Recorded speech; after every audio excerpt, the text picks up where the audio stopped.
오늘 우리에게 주시는 하나님의 말씀은 에스라 7장입니다.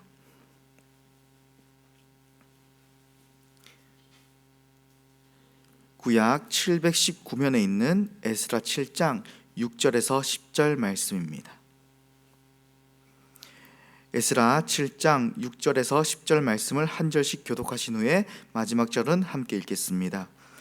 이 에스라가 바벨론에서 올라왔으니 그는 이스라엘의 하나님 여호와께서 주신 모세의 율법에 익숙한 학자로서 그의 하나님 여호와의 도우심을 입음으로 왕에게 구하는 것은 다 받은 자이더니 아닥사스다 왕 제7년에 이스라엘 자손과 제사장들과 레위 사람들과 노래하는 자들과 문지기들과 느디님 사람들 중에 몇 사람이 예루살렘으로 올라올 때에 이 에스라가 올라왔으니 왕의 제7년 다섯째 달이라 첫째 달 초하루에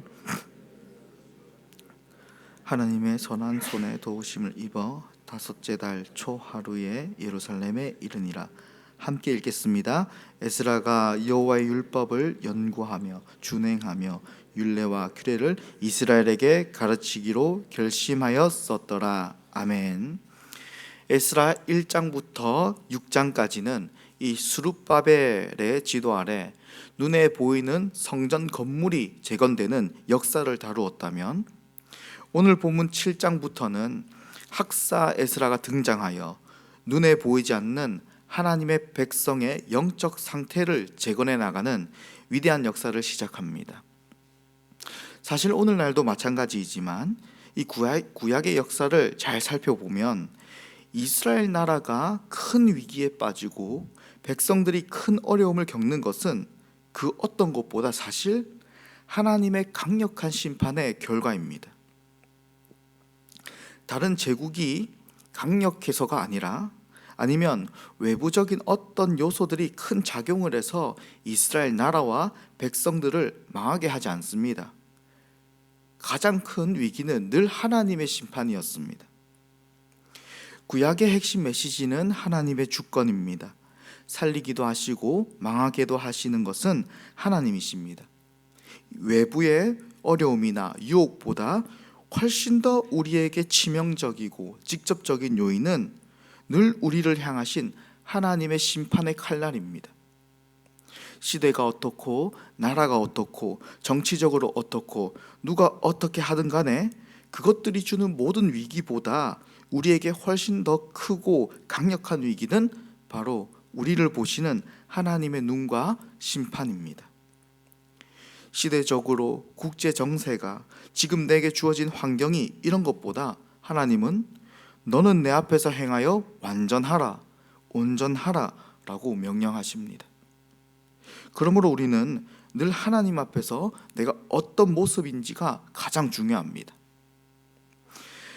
하나님은 자신의 자녀들의 삶을 보시고 이렇게 심판하시기도 하지만 동시에 그 시대와 상황을 초월한 복을 쏟아주시기도 하십니다.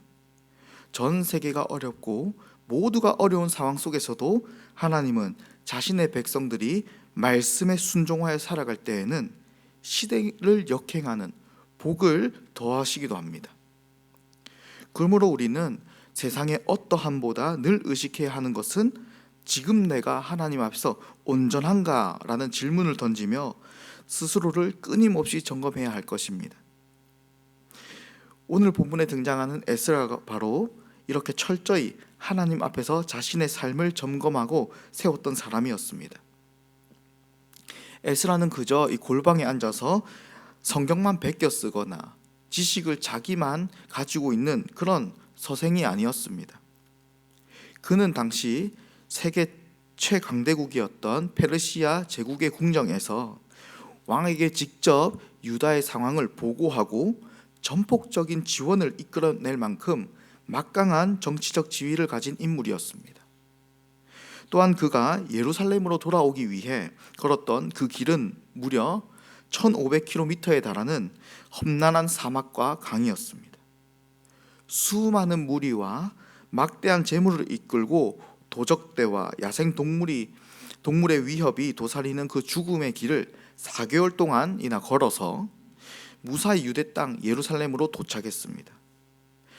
세상의 눈으로 보면 에스라는 자신의 탁월한 정치력으로 왕의 마음을 움직이고 철저한 계획과 리더십으로 긴 여정을 성공시킨 대단한 인물처럼 보입니다. 그러나 정작 에스라 본인은 자신이 누리는 이 모든 성취와 안전이 자신의 스펙이나 페르시아 군사력에서 온 것이 아님을 깊이 지각하고 있었습니다. 6절과 9절을 보시면 이 위대한 귀환의 이유를 단 한 가지로 설명합니다. 바로 여호와의 도우심을 입음으로, 또 9절에 하나님의 선한 손의 도우심을 입어 도착했다는 것입니다. 역사의 흥망성쇠와 개인의 생사화복을 주관하시는 분이 오직 하나님이심을 보여주고 있는 것입니다. 에스라는 유다 땅에 도착한 후에 하나님 앞에서 온전해지기 위해서 영적 결단을 내립니다. 6절은 그를 모세 율법에 익숙한 학자라고 소개하는데요, 여기서 익숙하다라는 말은 그저 말씀을 그냥 잘 아는, 또 지식이 많다는 뜻이 아니라 하나님의 말씀을 삶의 구체적인 정황 속에서 말씀대로 정말 살아낼 수 있는 능력을 말합니다. 에스라는 과거 이스라엘이 나라를 잃고 멸망했던 진짜 원인은 다른 나라의 막강한 힘이나 아니면 이스라엘의 군사력이 약해서 또 경제력이 부족해서가 아니라 하나님의 말씀의 부재, 즉 하나님 앞에서, 하나님의 심판의 칼날 앞에서 백성들이 영적 상태임을 그는 알고 있었습니다. 그는 진정한 이스라엘의 회복은 무너진 심령으로 돌아온 이 이스라엘 백성 속에 하나님의 말씀을 심어 그 말씀대로 살아가게 하는 것임을 그는 알고 있었습니다. 그렇게 그는 10절에서 자신의 이러한 거룩한 열망을 불태웁니다. 그는 여호와의 율법을 연구하여 준행하며 이스라엘에게 가르치기로 결심하였습니다. 먼저 머리로 진리를 깊이 파고들어 묵상하여 연구하는 것입니다. 아는 것에만 머물지 않고 그 말씀을 자신의 치열한 삶의 현장에서 먼저 살아내는 준행을 했던 것입니다. 그리고 철저히 자신의 인격과 삶을 통과한 그 진리를 비로소 타인에게 가르쳤습니다. 삶이 결여된 지식이나 본이 되지 않는 가르침을 경계하고 말씀이 곧 삶이 되는 완벽한 제자도의 길을 에스라는 걸었던 것입니다. 성도 여러분, 하나님께서는 이 시대에 우리 교회와 가정, 그리고 척박한 이 사회 속에서 무너진 영적 성벽을 다시 세울 지금의 에스라를 찾고 계십니다. 진정한 회복은 세상의 위기를 두려워하며 방어벽을 치거나 통장 잔고를 채운 데서 오지 않습니다. 모든 역사를 주관하시고 심판하시는 하나님을 경외하며 내 삶을 붙들고 계시는 하나님의 선한 손을 전적으로 신뢰하며 나아갈 때 시작됩니다. 오늘 하루 우리 모두가 에스라처럼 하나님 앞에서 온전히 살아가기로 굳게 결단하기를 원합니다. 하나님의 말씀을 깊이 연구하여 또 그 묵상한 말씀을 오늘 나의 가정과 일터에서 묵묵히 살아내어 준행하며 모든 사람들을 삶의 진정성으로 깨닫게 하고 가르치는 우리 모두가 되길 원합니다. 이 새벽에 기도하실 때에 주님, 우리가 다른 무엇보다 하나님을 의식하며 살아가는 자들이 되게 하시고 머리로만 신앙을 아는 신앙을 넘어 내 삶의 자리에서 말씀을 치열하게 살아내는 이 시대의 에스라가 되게 하여 주시옵소서.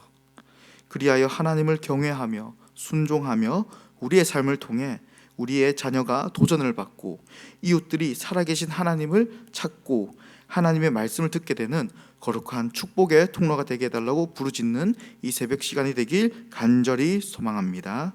기도하겠습니다. 사랑의 하나님, 은혜를 감사합니다. 이 새벽 우리를 깨워 주님의 전으로 불러주시고 에스라의 삶을 통해 참된 회복의 길을 보여주시니 감사합니다. 오늘 주신 말씀처럼 우리가 이 시대의 에스라로 굳게 서길 원합니다. 하나님의 말씀을 그저 머리로만 아는 것에 머물지 않게 하시고 우리의 가정과 일터, 이 치열한 삶의 현장 속에서 그 말씀을 묵묵히 실어 살아내는 참된 신앙인이 되게 하여 주시옵소서.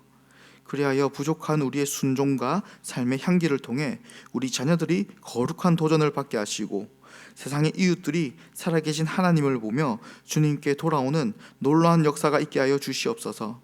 이 새벽 제단을 지키며 간절히 기도하는 우리 성도님 한 분 한 분이 이 시대에 무너진 영적 성벽을 다시 세우는 축복의 통로가 되게 하여 주시옵소서. 오늘 하루도 우리의 삶과 죽음과 심판과 복을 주관하시는 주님의 선한 손에 모든 것을 맡깁니다. 우리를 구원하시고 언제나 참된 회복을 주시는 우리 구주 예수님의 이름으로 기도합니다. 아멘. 이 시간 공동 기도